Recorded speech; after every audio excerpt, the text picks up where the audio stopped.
Hey folks, I've just finished an awesome overnighter camping in that shelter in the background there. I think you're going to really enjoy this video, but to begin with and before we get right into it, I'd just like to say a big thanks to our sponsor for this episode, which is Skillshare. Skillshare is an online learning community that provides thousands of tutorials and courses to help develop your creativity. The courses range from film and video, art, animation, photography, and so much more.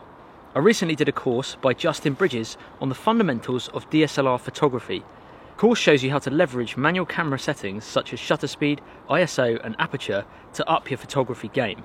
He also shows quick tips on how to edit your photos in 5 minutes or less. As I film with a DSLR on a daily basis, the camera I'm using right now is a DSLR. It made sense to do this course. It was short, it was simple, and Justin got across the tips really easily.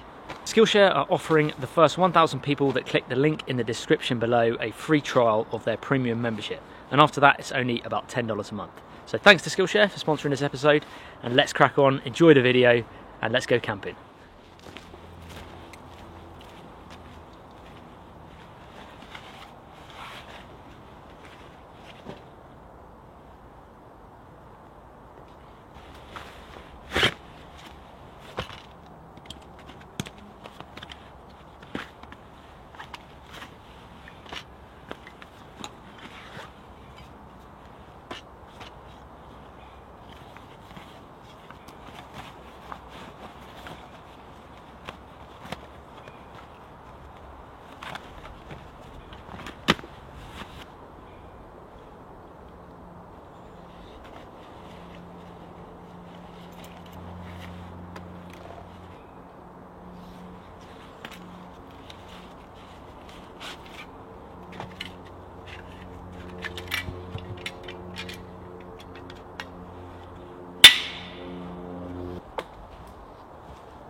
So in true TA Outdoors fashion, it's 2:45.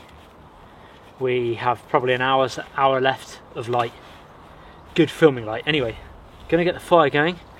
You might have seen clips of me earlier just collecting obviously some birch bark, silver birch bark, and some fat wood, which was basically from a shoulder protruding joint going into the tree that had died and it had snapped off.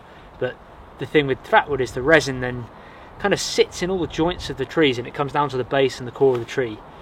You can generally find it on coniferous trees, especially ones like these, the Scots pine. You can generally find it on where the branch meets the joint, the main trunk of the tree. So I spent a bit of time getting fire materials ready. Got fine twigs over here, slightly larger ones there, and then off a nice big, the tip of a dead tree which has recently fallen. Again, I said this in my last video, when you see branches that are nice and white like that, no yellow in them, no mottled brown, then you know it's nice and dry and not rotten. So they'll go on later. The fire pit obviously has been used previously, and it's just where I've used it over the months. I'm just going to clear a bit of an area because this is all fairly damp. That's why I sawed these pieces of wood fairly long, because I've got a big fire pit here, maybe 4.5, 4 feet. So I can go larger than this, but really I only need that area there, so I don't need to go too big. But that'll do. Worth noting to anyone living in the British Isles or the UK especially, you're going to get wet wood. It's this time of year, it's December. Our winters tend to be very temperate. We get a lot of rain, and the forest floor usually stays wet throughout winter, because even if we get the frosts, it still keeps all that moisture there. So you rarely kind of have a very dry day in winter. You rarely have very dry wood here in the UK in winter. This was obviously around like that. This is all wet on the outside of the bark, but if you split it open, you expose that dry inner core. Sorry about the planes going over. I love to time it as I press record. Same again here, split it open, nice and white. Like I say, I always keep banging on about the white wood. If you get that nice white inner material, you know it's dry.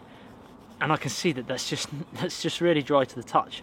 So that's going to protect the fire from the bottom. It's called a fire lay. And I'm going to put those 4 pieces of wood like that. And that way any ash and embers that fall from the fire will fall into this, heat it all up. This will eventually burn, but more importantly, this is going to stop the moisture from the wet fire pit coming up to the tinder material. Honestly guys, if you're living in the UK, split your wood. Or, if you don't split your wood, you can still get your fire going. Get lots and lots of tiny, thin, pencil to finger thickness, dry twigs. You can still do it with this without having to split any firewood. In fact, on really, really wet days, sometimes this is better because you can get it faster. But anyway, I digress. Tinder, you saw me harvesting the silver birch bark. I just put it in this pocket of this jacket. A lot of people ask about the clothing I wear, by the way. This is a Garb Hitton or Garb Heaton specialist jacket. Really cool, guys, and I'll pop a discount code to it in the description if you guys are interested. I do have an affiliation with them. They're friends of mine. I like them. Love their clothing. Anyway, so I put that in the pocket. 2 reasons. Keeps it dry from the moisture, which is all around me, even though you can't see it, the moisture's in the air. But also, it kind of, the warmth of my body is trapped in that pocket, so it's drying it out. So actually now to the touch, where this was wet earlier, or an hour or so later, it's nice and dry now. So I'm going to peel thin bits off and use a bit of the fat wood in combination with this. Tiny twigs, lots of thin twigs, a couple of big ones there.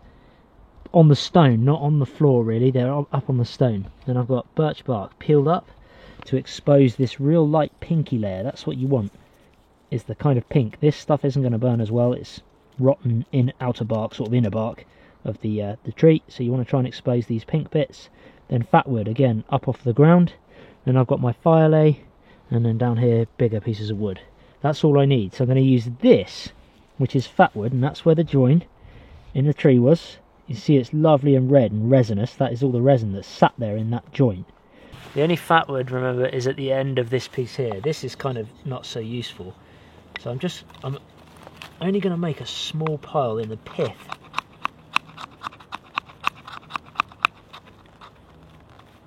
Of this. Just trying to get the really resinous bits. I could even do tiny thin curls like that.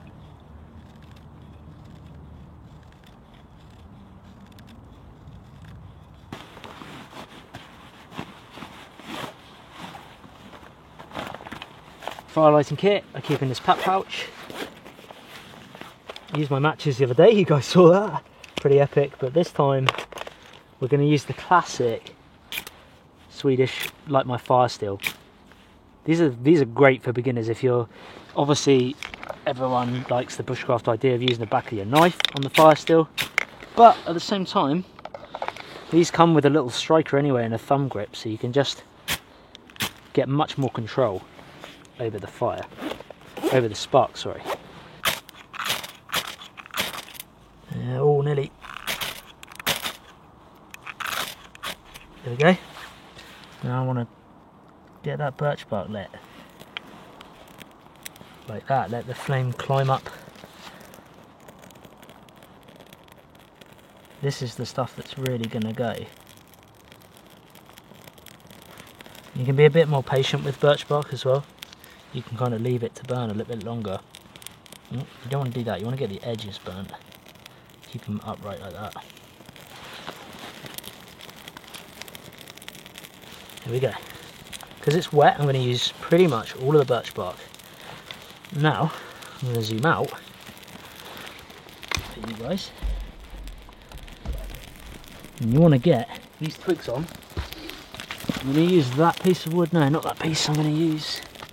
Yeah, I'll use that piece of wood to keep the twigs from smothering it, so you can allow oxygen. You want to get those on nice and quick.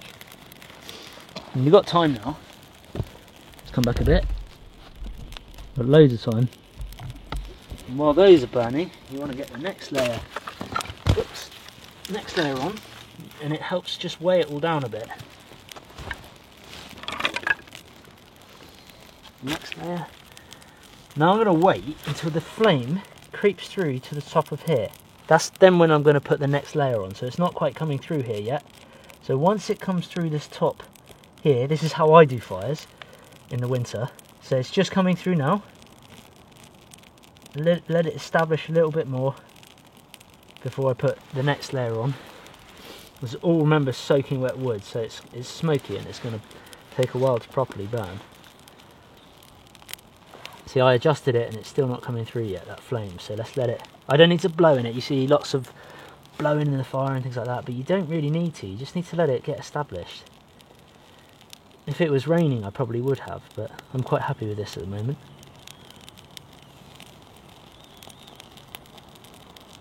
Just let it all warm up, let it dry. Right, now it's coming through the top, see? Here we go. Now I can get ready with the next layer.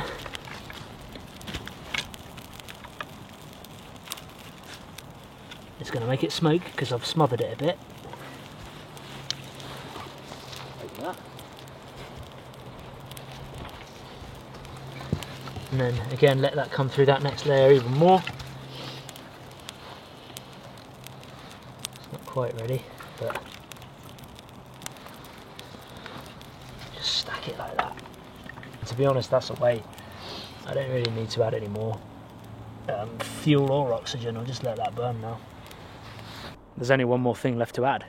We have fire, baby! Shout out, Brody.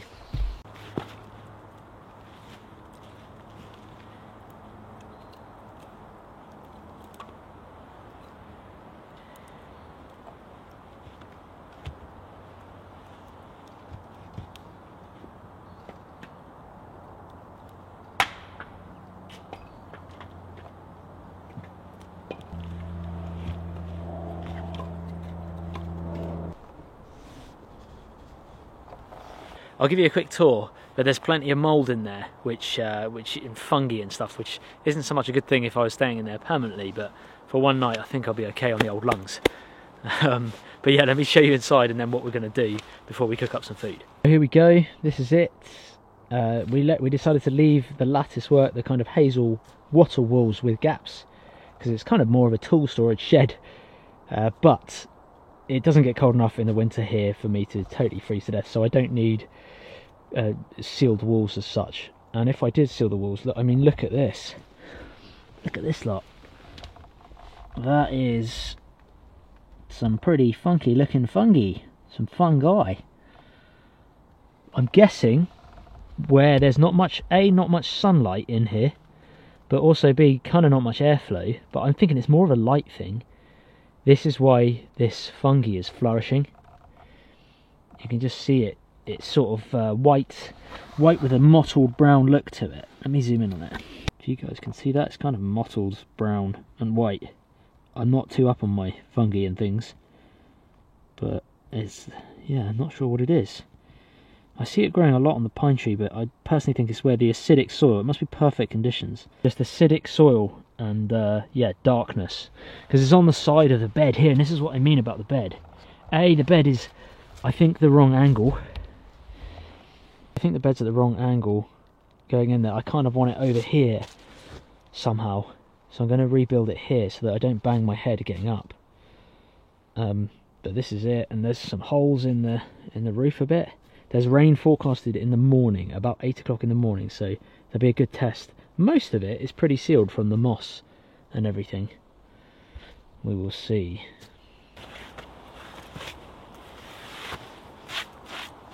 Actually, it's only really surface mould, like surface fungi. It's not rotted out the wood like I thought it had. So maybe that might be good enough. That one's heavy. I think we could do this. So I'm thinking bed along here, so I can walk into the doorway, have a bed there, and then I don't need any of that space at the moment. That's just wasted space. It was intended to be for another bed and some gear. I don't really need it.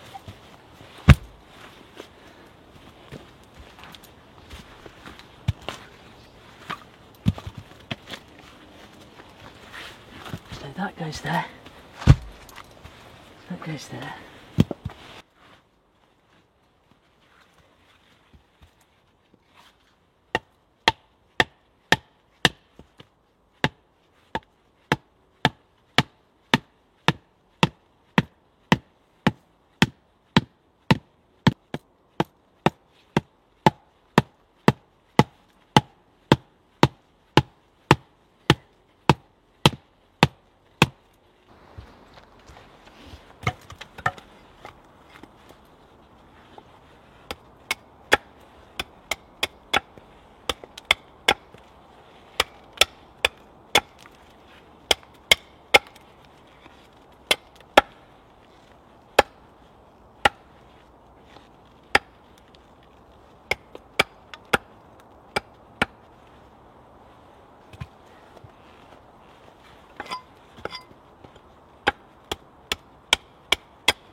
Okay. Keeping it simple.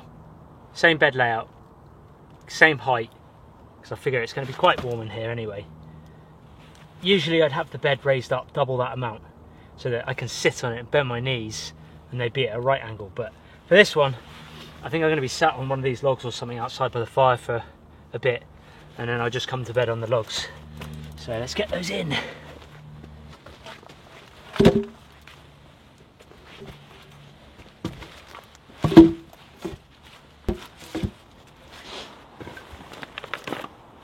So, mattress, same setup as the Lavoo camp that I did in the last video, which I'll put a link to down below. But I don't have the tent, so there's nothing underneath the bag this time.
So this is a grill, a really cheap grill that I got from Amazon years ago. It kind of one of those cheap ones that can warp and things like that, but it was really budget. And my buddy Tim from Blue Angelical made this grill cover for it from oilskin, like a kind of oil canvas. It's really like a durable cover for it, and he's put some like a lid system to it, and it's just a really useful grill cover so that when it gets gunky, obviously after food, it doesn't get all in the backpack and all over everything else. It can just get gunky inside there. Really useful. Again, put a link to Tim's work. He's a UK maker. He makes my canvas pack seats. He's a really good guy, and yeah, I'll put links to that in the description. But this is the grill. Look how warped it is. It's not too bad, but it's got these folding legs, so you can either use it flat like that and sit it onto logs or rocks, or you can use these legs and kind of fold it out over the fire. So I don't know what I'm going to do yet, whether I'll use the logs or that, but the fire's got plenty enough heat. And then I've got a frying pan, just a folding frying pan as well, which was useful. And now you shall see what I'll cook up. You need all this flame, so I'm going to spread the fire out a bit, which will it'll look like it's going out, but it's not. I'll still keep that as a barrier. But essentially I need all these hot coals that are in the middle. I don't need the flame. And just batting them out a bit. Whoops. And that way it's going to smoke. We can get that going again in no time. And actually it's going to smoke and marinate. It's going to smoke to marinate. It's going to smoke the meat as well at the same time. So I've not just got pine on there. There was pine to begin with. I found a little bit of oak. People don't like cooking on pine because they say it gives it a kind of tangy taste, not a nice taste. But personally, I've never really had a bad experience cooking with it, and I've cooked on it a lot. I know some people think it's toxic, maybe it is, but I'm still living. So for me, it's not been too bad. But I will admit, it does produce a lot of it's a smoky sort of effect from pine. So oak, a little bit of oak will be nice. Okay, take the glove off. Ooh, easy enough heat there. And today, my good friends, we have some pork loin steaks, marinated in all sorts of spices, and a little breadcrumb on it as well. Look at that. Yum, yum, yum. So we'll get those on there. Then I'll show you why I've got the frying pan in a bit. There we go. There's quite a lot of pork, but pork has a lot of fat to it, so probably give it 10, 15 minutes, 20 minutes that side, and then a little bit less on the other side because it'll be cooked.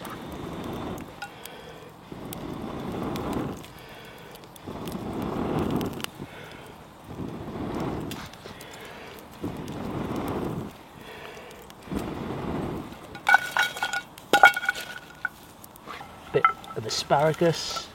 I don't need to cook this for very long.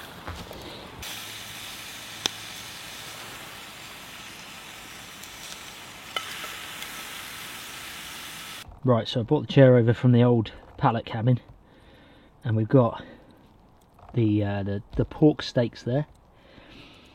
Bit of asparagus, bit of tomato, and of course, can of Guinness. Let's tuck in.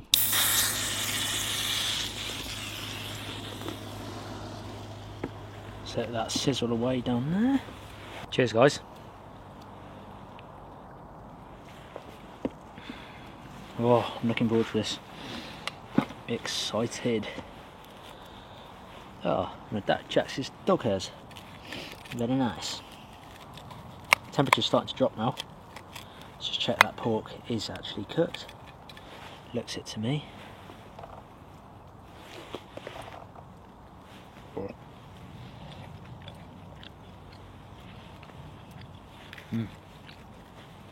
I don't normally have pork out in the woods, so I usually kind of bring a steak.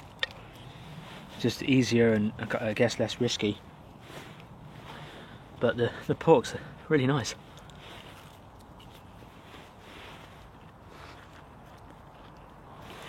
Chase it down with some Guinness.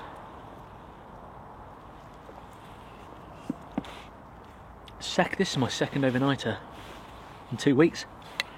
Crikey, I don't do one in a year, then it's 2 in 2 weeks. I'm on a roll. Got to make the most of this. Thanks to everyone who watched the last camping video.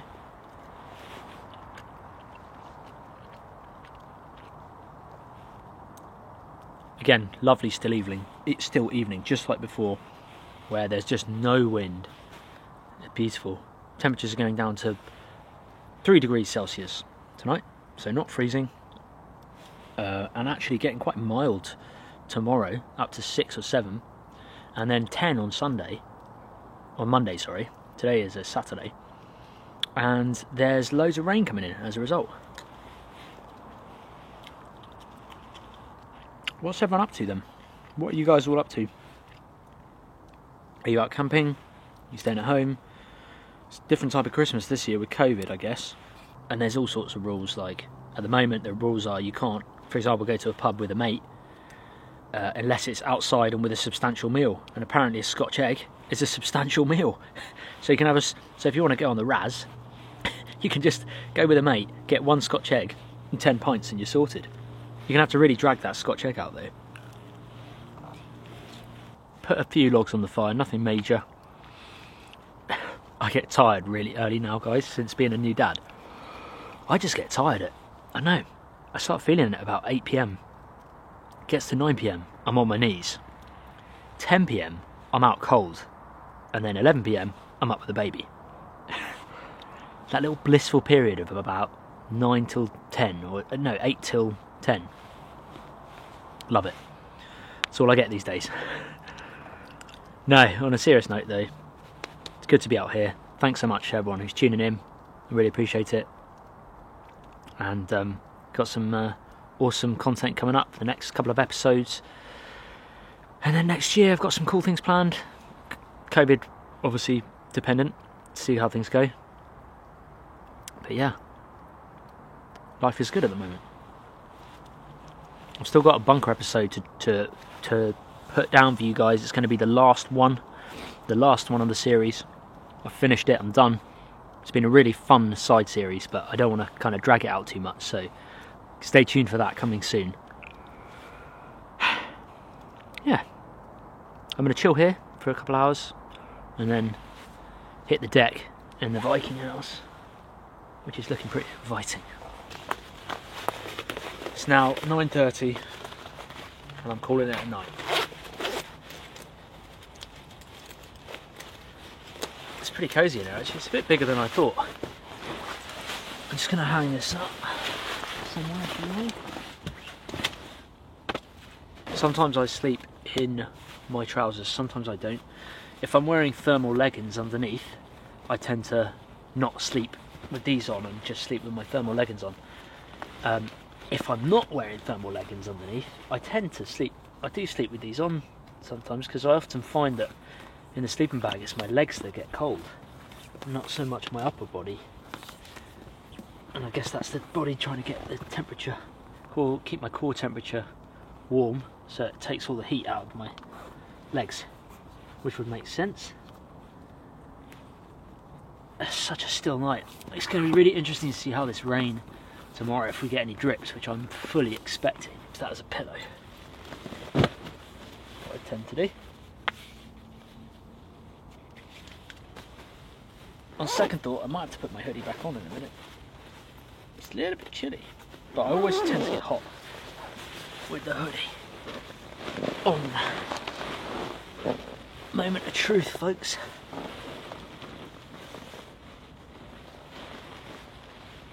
Oh, this is living good in the woods. Full belly, Guinness, still night, cool bushcraft shelter. This is winning. Anyway, I'm not going to waffle on tonight. I'm going to say good night to you folks, and I'll see you in the morning. Hopefully it's a good one. Well, today is a wet day. We had quite a bit of rain overnight, sort of late night into the early morning. I felt a few drips on the sleeping bag, but it's actually held up pretty well. Nothing dripped too badly. Most of the wet is behind me, which is, I guess, where the mould is. All that mould, I say mould, all that fungi. That's obviously where the shelter's leaking. But where the bed is here, I'm glad I moved it, because not too bad. I can't even sit them up. So I've just got the fire going, and I'm starting to pack away this gear, just because I don't want the drips just getting on it all the time. I might as well pack it away now. We have a nice gap in the rain at the moment, so I timed it quite well in terms of the fire. Later in the morning, I waited in the sleeping bag until the rain went, just so getting the fire going would be easier. But I didn't film any of the fire scene because we did it all yesterday for you guys.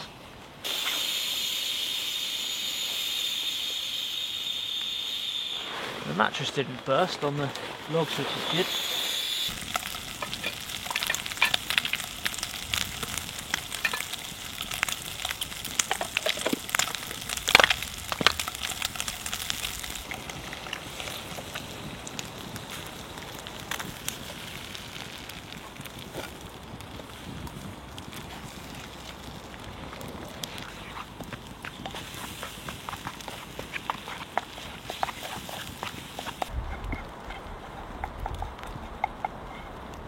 So I've got some coffee and some sausage and egg. Trying to beat this rain. We've done well so far. Cheers. Hearty breakfast.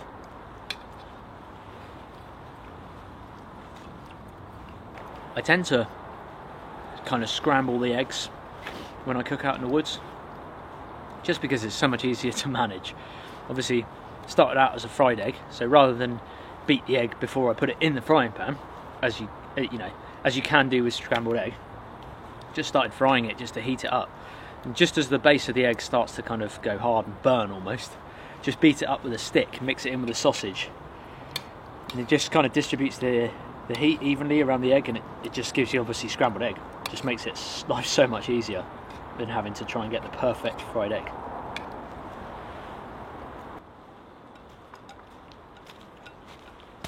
Quick tip when you're cleaning your frying pan, I tend to clean mine straight after I've cooked, or fairly soon after I've cooked. But this is just the egg. Last night was a bit harder to get off, but I can show you that you can just use some natural materials to get it almost immaculately clean. Let me go show you now. All along this verge is what's called sphagnum moss. Really fluffy moss, and if you just brush away the pine needles and leaves and just peel off a bit, you don't need loads, but for example just a handful like that, just show you how clean you can get this frying pan with just a bit of moss. Kind of acts as like a mini Brillo, and often when you've got stuff stuck in the frying pan, you can use, as it peels that off, like burnt meat and everything, that acts as an abrasive and cleans it as well. So just give it a good rub around. It's got moisture in it already, and that, once I've brushed it out, it's pretty much, I think the wife would be pleased with that.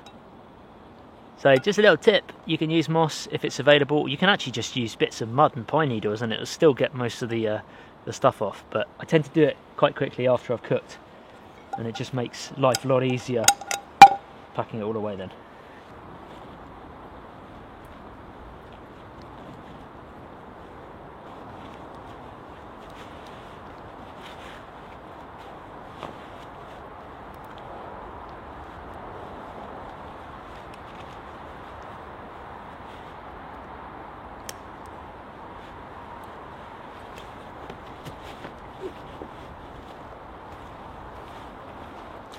Well, that's it. It's been a good one. It's been a short one, but it's been sweet. I've really enjoyed it. Yeah, it's finally done an overnighter in the turf roof Viking house. If you'd like to see the series of myself and my dad building this, just check out the links below or click on a little link up here somewhere. I think there's about 5 or 6 episodes that we did to build it. It was good fun, learned some new techniques along the way. It's holding up pretty well, to be honest, but the rain is starting to leak and drip through. I guess where there's been maybe birds or animals that have climbed up the moss, and squirrels and things that have pulled away gaps in the moss, and that's enabled water to drip through. Normally the moss would absorb the water for quite a while, and it'd have to be a fairly prolonged period of rain before it started to drip through into the shelter. And luckily this morning, where it only started raining overnight, it had only just started dripping through. Interesting. I'm sure if it was prolonged rain for a week, it would start to drip quite a fair bit in there.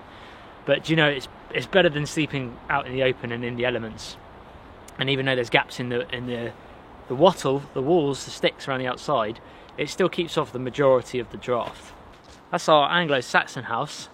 I have done an overnighter in that before with Dad, but I think I haven't done a solo overnight, so maybe that's next. Let me know, guys, if you want to see a solo overnight in the Saxon house. There's still work I need to do on the interior, but it's holding out well. That's well over a year that it's been built. I've taken the little window off just for the time being, because I'm doing some tweaks with it here in the woods when I come, every time I come.